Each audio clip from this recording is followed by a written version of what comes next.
உங்கள் வசந்தசேகர். இன்றைக்கி நடிகர் ராஜேஷ் அவர்கள் பற்றி தான் ஒரு சின்ன குறிப்பு. இவர் மே 20, 1949 திருவாரூர் மாவட்டம் மன்னார்குடியில் தாங்க பிறந்திருக்கிறார். இவர் ஒரு சிறந்த நடிகர், குணச்சித்திர நடிகர். நிறைய படங்களில் கதாநாயகனாக நடிச்சிருக்கிறார்.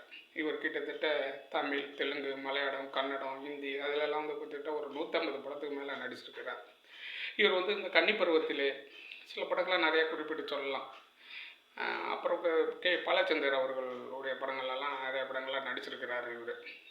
இவர் மிகச்சிறந்த ஒரு குணச்சித்திர நடிகருங்க. இவருடைய 50 ஆண்டு கால சினிமா வரலாறு, ஒரு அரை நூற்றாண்டு காலங்க. அதுமாரி இவர் இப்போ சமீபத்தில் தான் மே 29, 2025 தான் இப்போ இறந்து போனார். ஹார்ட் அட்டாக்கில் இறந்து போயிட்டார். ஒரு மிகச்சிறந்த நல்ல மனிதர், மிக அனுபவமிக்கவர், சினிமாவை ரொம்பவும் நேசித்தவர். நன்றி, வணக்கம்.